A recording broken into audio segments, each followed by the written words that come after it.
Venkatesh computer या YouTube चॅनलमध्ये आपले स्वागत आहे. जीसीसी टीबीसी इंग्रजी 30 शब्द प्रति मिनिट विभाग क्रमांक 2 याच्यातील आपण स्टेटमेंट म्हणजे तक्ता या व्हिडिओच्या माध्यमातून पाहणार आहोत. याच्यासाठी वेळ 20 मिनिटे आणि गुण 15 आहेत. 7.5 हे गुण टायपिंगसाठी आहेत आणि 7.5 हे फॉर्मॅटिंगसाठी आहेत.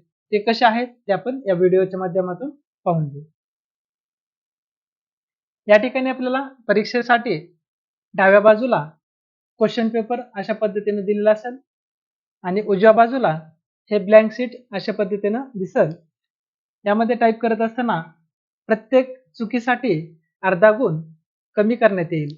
म्हणजे 15 चुका जर झाल्या यासाठी टायपिंगसाठी 0 मार्क मिळतील आणि फॉर्मॅटिंग मध्ये चुकीच्या सेलमध्ये किंवा चुकीच्या रो मध्ये आपण टाईप केल्यानंतर याच्यासाठी पण 0 गुण मिळतील. टाईप करत असताना आपल्याला एकूण कॉलम किती आहेत, कुठल्या कॉलम मध्ये, कुठल्या सेल मध्ये, कुठल्या रो मध्ये टाईप केले ते व्यवस्थित पाहून घ्यायचे. जे क्वेश्चन मध्ये दिलेलं आहे त्याच पद्धतीने इकडे टाईप करून घ्यायचे. टायपिंग सुरू करत असताना B C D E F असे एकूण 5 कॉलम मध्ये आपल्याला टाईप करून घेतलेलं आहे. मेन हेडिंग जी दिलेली आहे ते B3 पासून सुरुवात झालेली आहे आणि F3 पर्यंत संपलेली आहे. सिरियल नंबर जो दिलेला आहे तो बी कॉलम मध्ये आणि 5 नंबरच्या रो मध्ये दिलेला आहे. त्याच पद्धतीने टाईप करून घ्यायचे. टाईप करत असताना या ठिकाणी आपल्याला B3 दिलेला आहे. जिथे कॅपिटल शब्द आहे तिथे कॅपिटल शब्द टाईप करून घ्यायचे.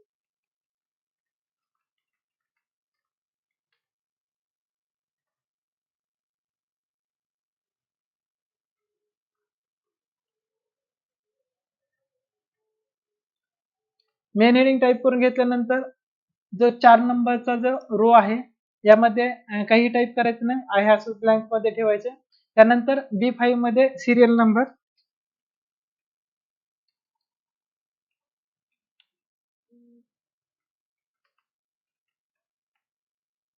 C च्या कॉलम मध्ये डिस्ट्रिक्ट आहे,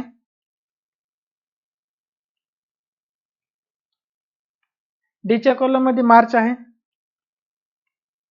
E च्या कॉलम मध्ये एप्रिल आहे आणि F च्या कॉलम मध्ये मे आहे. आपण ज्या सेल मध्ये दिलेला आहे, ज्या रो मध्ये दिलेला आहे त्याच ठिकाणी आपण ते शब्द टाईप करून घेतलेले आहे. त्यानंतर 1 ते 8 आकडे आहेत.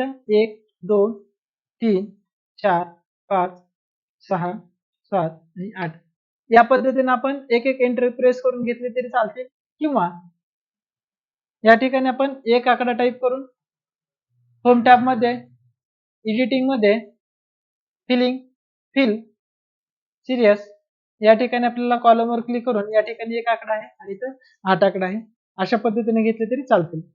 आपल्याला जे सोपे वाटते त्या योग्य पद्धतीने आपण टाईप करून घ्यायचे. हे टाईप करून घेतल्यानंतर इथं डिस्ट्रिक्टचे नेम दिलेला आहे, नागपूर, चंद्रपूर, अकोला, धाराशिव, लातूर, सोलापूर, मुंबई, पुणे. त्यानंतर ते पुढे जे शब्द दिलेले आहेत ते शब्द पुढे आपल्याला टाईप करून घ्यायचे. मग आपल्याला या व्हिडिओमध्ये जास्तीचा न वेळ घेण्यासाठी या ठिकाणी मी जे शब्द दिलेले आहेत हे आहे तसेच आपल्याला कॉपी करून घेतो, जेणेकरून आपल्याला आपला वेळ व्हिडिओमध्ये जास्त जाणार नाही. त्या पद्धतीने आपण हे करून घेऊ. परीक्षेमध्ये कॉपी पेस्ट हा ऑप्शन नसेल, शॉर्टकट कीचा वापर करायचा नाही. या पद्धतीने आपल्याला ज्या कॉलम मध्ये जे शब्द दिलेले आहेत त्याच कॉलम मध्ये आपण टाईप केलेलं आहे का ती खात्री करून घ्यायची. या ठिकाणी बी चा कॉलम आहे, 8 चा जे 8 आकडा आहे ते 13 रो मध्ये आलेला आहे का, B13 मध्ये आलेला आहे का ते पाहून घ्यायचं. या ठिकाणी आपल्याला B13 दिले आहे आणि इथं पण टाईप केलेला B13 मध्ये आहे का ते पाहून घ्यायचे. जर आपण चुकीच्या कॉलम मध्ये किंवा चुकीच्या सेल मध्ये टाईप करून घेतलं तर यासाठी आपल्याला 0 मार्क मिळतील. हा व्हिडिओ आपल्याला समजला किंवा आवडला तर या व्हिडिओला लाईक करा, कमेंट करा.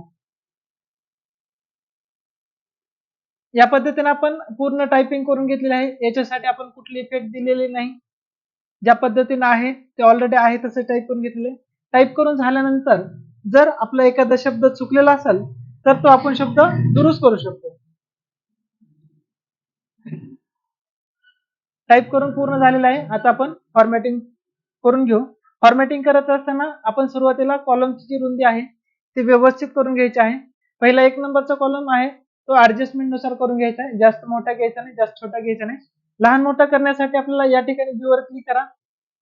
इथं प्लसचं चिन्ह आल्यानंतर माऊसचा कर्सर प्रेस करून आपल्याला हवी तितकी रुंदी त्याचे करून घ्यायचे, त्याचे विड्थ. 2 नंबरचा कॉलम सी चा कॉलम जो आहे त्याच पद्धतीने पूर्ण सिलेक्ट करा. या ठिकाणी प्लसचं चिन्ह आलेलं आहे, ते बटन प्रेस करून आपल्याला जेवढं पाहिजे तेवढं करून घ्यायचे. नंतर शेवटचे जे 3 कॉलम आहेत ते आपण या पद्धतीने सिलेक्ट करा किंवा डी ई एफ अशा पद्धतीने दोन्हीपैकी कुठलीही पद्धत वापरली तर आपण योग्य राहील. या ठिकाणी आपण तिन्ही कॉलम सिलेक्ट करून घेऊ. होम टॅब मध्ये सेल्स मध्ये फॉर्मॅट वर क्लिक केल्यानंतर या ठिकाणी आपल्याला आहे कॉलम विड्थ. आपल्याला शेवटचे 3 कॉलम जे आहेत ते तिन्ही कॉलमची रुंदी सेम घ्यायची. पहिला 1 नंबरचा कॉलम ऍडजस्टमेंट नुसार करून घेतला, 2 नंबरचा कॉलम ऍडजस्टमेंट नुसार करून घेतला आणि शेवटचे 3 कॉलम आहेत ते आपल्याला सेम करून घ्यायचे. सेम करून घेण्यासाठी आपण तिन्ही कॉलम आपण एकदा सोबत सिलेक्ट केलेत माऊसच्या सहाय्याने आणि या ठिकाणी याची जी रुंदी आहे आपल्याला आता सध्या योग्य दिसते आहे तेवढी ठेवली तरी चालते, परंतु या ठिकाणी योग्य आहे का नाही, तिन्ही कॉलमची सेम आहे का नाही. जर तिन्ही कॉलमची रुंदी सेम असते तर या ठिकाणी आपल्याला जो आकडा आहे तो दिसला असता. तर आपण या ठिकाणी याची जी रुंदी आहे ती आपण 12 करू आणि ओके म्हणू. ओके केल्यानंतर तिन्ही कॉलमची रुंदी सेम झालेली आहे. या ठिकाणी आपल्याला जी मेन हेडिंग आहे, जर मेन हेडिंग जर मोठी असेल, या 5 कॉलमच्या जर बाहेर जात असेल, या ठिकाणी एफच्या जर पुढे शब्द जात असेल तर आपल्याला हे कॉलम जे आहे ते थोडे थोडे वाढवावे लागतील, कमी करायची आवश्यकता नाही. आता सध्या मेन हेडिंग जे आहे ते 5 कॉलमच्या बाहेर जाणार नाही. या पद्धतीने आपण कॉलम व्यवस्थित करून घेतलेले आहेत. हे मेन हेडिंग आपल्याला एकत्र करून घेण्यासाठी याचे जे वेगवेगळे सेल आहेत ते एकत्र करण्यासाठी आपल्याला B3 पासून F3 पर्यंत सिलेक्ट करून घ्यायचे. या ठिकाणी जसं आपल्याला एकच सेल दिसते त्या पद्धतीने एकत्र करून घेण्यासाठी आपल्याला सिलेक्ट करून घ्यायचे. 5 सेल एकत्र सिलेक्ट केल्यानंतर या ठिकाणी आपल्याला होम टॅब मध्ये मर्ज अँड सेंटरचा ऑप्शन आहे, त्या मर्ज अँड सेंटरवर क्लिक करून घ्यायचे. या ठिकाणी आपल्याला मर्ज अँड सेंटरवर क्लिक करून घ्यायचे. मर्ज अँड सेंटरवर क्लिक केल्यानंतर या ठिकाणी आपल्याला बोल्ड ऑप्शन आहे, बोल्डवर क्लिक करून घ्यायचे आणि अंडरलाईन वर क्लिक करून घ्यायचे. बोल्ड आणि अंडरलाईन झाल्यानंतर आपल्या यानंतर serial number, district, March, April, May हे शब्द जे आहेत ते आपल्याला माऊसच्या सहाय्याने सिलेक्ट करून घ्यायचे. सिलेक्ट केल्यानंतर या ठिकाणी आपल्याला बोल्ड आणि सेंटर अलाइनमेंट करून घ्यायची. त्यानंतर 1 ते 8 आकडे दिलेले आहेत, 1 ते 8 आकडे आहेत याला आपण सिलेक्ट करून याला सेंटर अलाइनमेंट करून घ्यायची. जे जिल्ह्याचे नाव दिलेले आहेत नागपूर, चंद्रपूर, अकोला हे शब्द आहे तेच ठेवायचे, याला कुठलीही इफेक्ट द्यायची नाही किंवा अलाइनमेंट द्यायची नाही. त्यानंतर 1 ते 8 आकडे दिलेले आहेत, हे आपल्याला ऑलरेडी टाईप केलेले जे आहेत आकडे ते आपल्याला राईट अलाइनमेंटला दिसते, परंतु आपल्याला परीक्षा परिषदेने ज्या पद्धतीने सांगितलेलं आहे त्या पद्धतीने आपण याला सिलेक्ट करून या ठिकाणी आपल्याला राईट अलाइनमेंट द्यायची. पूर्ण अलाइनमेंट दिल्यानंतर आपल्याला ज्या ठिकाणी तक्ता म्हणजे कॉलम सुरू होते सिरियल नंबर पासून 1 ते 8 आकड्यापर्यंत सिलेक्ट करून घ्यायचा आणि त्याच पद्धतीने आपल्याला पुढे सिलेक्ट करून घ्यायचे. याच्यासाठी जे बॉर्डर दिलेले आहे ते बॉर्डर आपल्याला घेण्यासाठी या ठिकाणी आपल्याला होम टॅब मध्ये इथं बॉर्डर ऑप्शन दिलेला आहे, या चिन्हावर इथं क्लिक करून या ठिकाणी आपल्याला ऑल बॉर्डर असं दिलेलं आहे, त्याच्यावर ऑल बॉर्डर करून पूर्ण बॉर्डर घेऊन टाकायची. यामध्ये आपल्याला फॉन्ट साइज कुठल्याही प्रकारची चेंज करायची नाही, ज्या पद्धतीने दिलेलं आहे त्याच पद्धतीने टाईप करून घ्यायचे. हे पूर्ण टाईप झाल्यानंतर पूर्ण फॉर्मॅटिंग झाल्यानंतर या ठिकाणी आपल्याला या पेजला सिलेक्ट करा किंवा जेवढं आपण टाईप करून घेतलेलं आहे तेवढं पूर्ण सिलेक्ट करून या ठिकाणी आपल्याला जे मिडल अलाइनमेंट दिलेलं आहे त्या मिडल अलाइनमेंटला सिलेक्ट करून ते अलाइनमेंट द्यायचे. जर विद्यार्थ्याकडून टाईप करत असताना जर चुकीच्या पद्धतीने टाईप झाले असेल तर त्या चुका आपण दुरुस्त करू शकतो किंवा एखाद्या वेळेस आपण या ठिकाणी आपल्याला टाईप सिलेक्ट करत असताना पूर्ण कॉलम किंवा काही शब्द सिलेक्ट करत असताना जर आपल्याकडून नजर चुकीनं डिलीट झाली असेल, जर समजा अशा पद्धतीने डिलीट झालेले असेल, तर पुन्हा न टाईप करता या ठिकाणी आपल्याला अंडू हे बटन दिलेलं आहे, याच्यावर आपण क्लिक केल्यानंतर ते पूर्ण शब्द आपल्याला आहे त्या ठिकाणी पुन्हा परत येते. जर दोनदा हे बटन परत जर झालं तर ते झालेलं जे इफेक्ट आहे त्याचे परत जाईल. त्यानंतर आपल्याला इथे रिडू केलं तरी चालतं, आहे त्या ठिकाणी येऊन जाईल.